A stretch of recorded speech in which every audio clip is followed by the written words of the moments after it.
95% हमारा strike rate रहे। अब 2-4% तो महादेव का कृपा होगा तो 100% होगा। 118 नरसंहार का बिहार था, जातीयोन्माद अपने चरम पर था, नक्सल पूरी तरह से बिहार के मध्य बिहार को अपने पकड़ में रखा हुआ था। वहाँ से नीतीश कुमार ने इस बिहार को बदला है।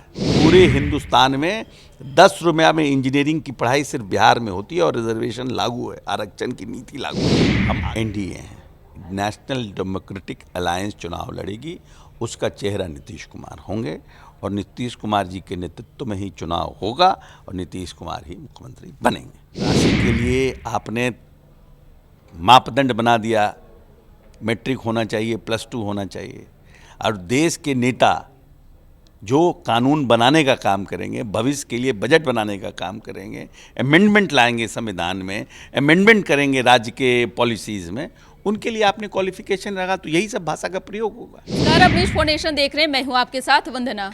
इसी वर्ष 2025 का विधानसभा चुनाव होना है। महागठबंधन वर्सेस एनडीए की लड़ाई है। हालांकि महागठबंधन की ओर से दावा किया जा रहा है कि इस बार सरकार महागठबंधन की ही बिहार में बनेगी। क्या एनडीए की तैयारी है, जदयू का खास तौर पर कैसा तैयारी है? हमारे साथ बात करने के लिए हैं जदयू के वरिष्ठ नेता, बिहार सरकार में मंत्री अशोक चौधरी। क्या तैयारी है सर सबसे पहले 2025 के विधानसभा चुनाव की? नहीं, अच्छी तैयारी है, हम लोगों की तैयारी अच्छी है और मैं समझता हूँ कि हम लोग का प्रयास होगा कि 95% हमारा स्ट्राइक रेट रहे। अब 2-4% तो महादेव का कृपा होगा तो 100% होगा। प्रयास तो आदमी 100% करता है, लेकिन किसी भी हाल में हम 95% स्ट्राइक रेट पे रहें। लेकिन बिहार में सीटों को लेकर के कैसा रहेगा? जदयू बड़े भाई की भूमिका में होगी क्योंकि नीतीश कुमार के ही नेतृत्व में सरकार है। नहीं, नीतीश कुमार के नेतृत्व में सरकार है और भविष्य में भी नीतीश कुमार के नेतृत्व में सरकार रहेगा। यहाँ कोई कन्फ्यूजन नहीं है। लोग कन्फ्यूजन करना चाहते हैं, लोग तरह तरह की अफवाह उड़ाना चाहते हैं, हम उस पर नहीं जाते हैं। और दूसरी बात है कि नीतीश जी ने बहुत सलीके से बिहार को सजाया है। ये 118 नरसंहार का बिहार था, जातीयोन्माद अपने चरम पर था, नक्सल पूरी तरह से बिहार के मध्य बिहार को अपने पकड़ में रखा हुआ था। वहाँ से नीतीश कुमार ने इस बिहार को बदला है। आज एक भी 20 साल में कहीं भी धार्मिक उन्माद नहीं हुआ, हिंदू मुस्लिम, कहीं जातीय उन्माद नहीं हुआ। ये नीतीश कुमार के बुद्धि और विवेक का शासन करने का तो तरीका है, ये उसका परिणाम है। और आने वाला समय, बार बार हम कहते हैं कि आने वाला जो हमारा समय है ये हमारे समृद्धि का समय है, ये आर्थिक संपन्नता का समय है। क्योंकि नीतीश कुमार को जो बिहार मिला था वो 2.3% के विकास दर से रेंग रहा बिहार था, और जो इसके पहले जो शासन थी वो 3.5% से 4% पर लालू यादव को विकास दर पर दिया था। तो इनका तो और बढ़ाना चाहिए था, क्योंकि इन्हीं के बीच में पीवी नरसिम्हा राव जी का जो हिंदुस्तान का इकोनॉमी ओपन हुआ और हम सब राज्यों ने नई नई इंडस्ट्रियल पॉलिसी लाई, लोगों को आकर्षित किया। लेकिन बिहार क्यों डिप कर गया? ऐसा क्या हुआ कि बिहार हमारा 2.3 पर चला गया? और नीतीश कुमार ने इसको 10% के विकास दर पर लाया। आज बिहार हिंदुस्तान के जो अन्य राज्य हैं उससे भी हम तेज़ी से आगे विकास दर से, हम सबसे तेज़ गति के विकास दर से आगे बढ़ रहे हैं। और आने वाले समय में हमें लगता है कि हम अपने जो हमारा पर कैपिटा इनकम 7,000 था, आज 66,000 हुआ है 20 साल में। तो आने वाले समय में हमको और इसको 1 लाख करना है, उसके लिए समृद्धि का ये समय है। तो सूझबूझ से आने वाले, हम समझते हैं कि कोई भी अब बेवकूफ़ नहीं है। जाति के नाम पे, धर्म के नाम पे बंटवारा करके कोई अगर बांटना बिहार को चाहता है, बिहार की जनता समझ रही है कि यह नीतीश कुमार ही आने। आप युवा को देख लीजिए कि क्या नाम है, यहाँ पर इंजीनियरिंग कॉलेज थे 90 के पहले, 90 के बाद जब तक नीतीश कुमार नहीं आए एक भी इंजीनियरिंग कॉलेज बना नहीं इस प्रदेश में। हाउ? और क्या नाम है, नीतीश जी ने हर जिलों में इंजीनियरिंग कॉलेज का निर्माण किया, मेडिकल कॉलेज, ITI, पॉलिटेक्निक। तो जो आदमी, आने वाली पीढ़ी, आने वाली नस्ल, आने वाला जो हमारा वंशज है, उसके लिए प्रयासरत है। नीतीश कुमार तो कितना है नीतीश कुमार की उम्र? कोई ऐसा तो नहीं है कि 200 साल जिएंगे नीतीश कुमार, लेकिन कौन चिंता कर रहा है आज से 40 साल बाद हमारा बिहार का युवा कैसे स्किल्ड होगा। और पूरे हिंदुस्तान में 10 रुपया में इंजीनियरिंग की पढ़ाई सिर्फ बिहार में होती है और रिजर्वेशन लागू है, आरक्षण की नीति लागू है। आधी आबादी को आरक्षण है, अति पिछड़ों को आरक्षण है, दलितों का, उनका भी बाल बच्चा हमारा इंजीनियर बने, उसके लिए भी नीतीश जी प्रयासरत है। तो लोग समझता है। बिहार में सीटों का बंटवारा कैसे करेंगे? चिराग पासवान, उपेंद्र कुशवाहा, जीतन राम मांझी, कोई जदयू, डिस्प्यूट बीजेपी। एनडीए में कोई डिस्प्यूट नहीं है। हमने जिस तरह से लोकसभा बांटा था, विधानसभा भी बांट लेंगे, कोई फर्क नहीं पड़ता। ये सब इस तरह का जो इश्यूज है वो महागठबंधन, हमारे साथ कोई इशू नहीं। हमारे जो लोग हैं उनको सब पता है, सब लोग एडजस्टेड हैं। एक सवाल भी है कि जिस तरह से आप मुख्यमंत्री नीतीश कुमार के कार्य योजनाओं के बारे में बता रहे हैं, लेकिन विपक्ष को मुद्दा चाहिए। विपक्ष को बैठा बैठाया मुद्दा मिला जब केंद्रीय मंत्री अमित शाह ने कहा कि चुनाव के बाद तय होगा कि बिहार का मुख्यमंत्री कौन होगा। आप कैसे इसको? नहीं, हर कोई सबकी अपनी अपनी स्ट्रैटेजी होती है ना। सबकी अपनी अपनी स्ट्रैटेजी होती है। अब 5 पॉलिटिकल पार्टी है, तो सबकी अपनी अपनी स्ट्रैटेजी है, लेकिन हम लड़ेंगे एनडीए। न भाजपा है, न जेडीयू है, न हम है, न रालोसपा है, न लोजपा है। हम एनडीए हैं। नेशनल डेमोक्रेटिक अलायंस चुनाव लड़ेगी, उसका चेहरा नीतीश कुमार होंगे और नीतीश कुमार जी के नेतृत्व में ही चुनाव होगा और नीतीश कुमार ही मुख्यमंत्री बनेंगे। एक सवाल यह भी है, बिहार में दलित पिछड़ा, अति पिछड़ा को खूब राजनीति देखने को मिल रहा है।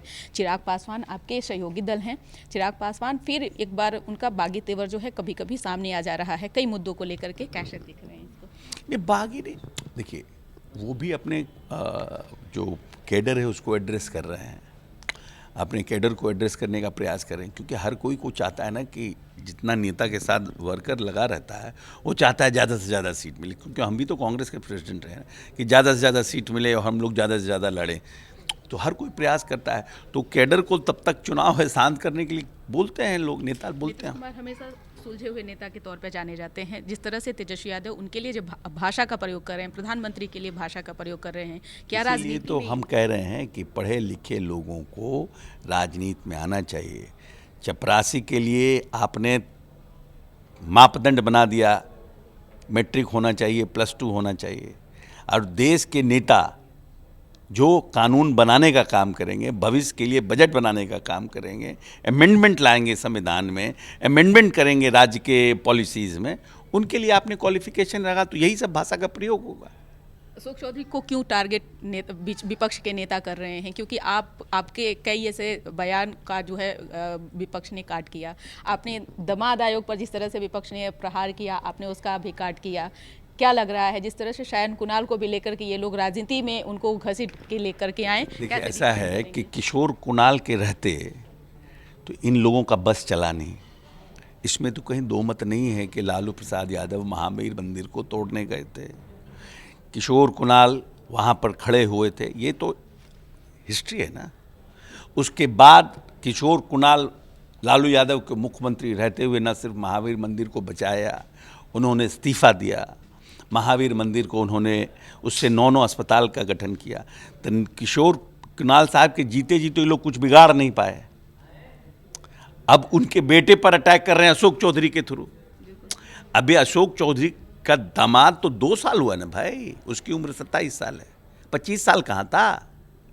25 साल तो क्यों? और कोई व्यक्ति को सुना है कि ससुर से जाना जाता है? तब बाप से जाना जाता है ना, अपना कुल खानदान बाप से ना जाना जाता है। तो आज सांभवी को बेटा होगा तो अशोक चौधरी का नाती कहलाएगा कि किशोर कुणाल का पोता कहलाएगा? पॉकेट मार के रूप में हो रहा है, अलग अलग तरीके से पर्यायवाची शब्दों का इस्तेमाल हो रहा है। तो राजनीति तो बहुत अब ये वही बात है ना कि देश में एक सरकारी चपरासी होने के लिए, जिसको पानी पिलाने के लिए, सफाई करने के लिए, फाइल इधर से उधर रखने के लिए रखा जाता है, उसका भी एक क्वालिफिकेशन है कि एटलीस्ट उसको मैट्रिकुलेशन होना चाहिए। अगर मैट्रिक नहीं है, +2 नहीं है तो नौकरी नहीं होगी, मिनिमम क्वालिफिकेशन है। लेकिन जब हमारे यहाँ संविधान बना, हमारे फोरफादर्स, हमारे पूर्वजों ने ऐसा किया कि नहीं भाई पढ़ना ज़रूरी नहीं है, क्योंकि बहुत से ऐसे लोग थे जो स्वतंत्रता सेनानी थे, जो आज़ादी की लड़ाई में रहे थे, पढ़ाई लिखाई नहीं कर पाए थे, तो उस समय की बात अलग थी। जब आज़ादी के 75 साल बाद तो minimum qualification to become an MP and MLA should be graduation, कि बिना ग्रेजुएशन ग्रेजुएट आदमी को क्वालिफिकेशन बहस होना चाहिए। हम ये नहीं कहते, ये मेरा व्यू है। नहीं तो जो लोग बिना पढ़े लिखे हैं इसी तरह की भाषा का प्रयोग करेंगे। देश के प्रधानमंत्री आपकी कृपा से तो बने नहीं हैं, आपने तो कोई उसमें समर्थन किया नहीं है। और प्रधानमंत्री लोकतंत्र में, प्रजातंत्र में देश के जनता का चुना हुआ प्रतिनिधि है, और उस प्रतिनिधि को आप इस तरह की भाषा का प्रयोग करते हैं, ये कतई सही नहीं है। कम से कम भाषा तो परिमार्जित होना चाहिए।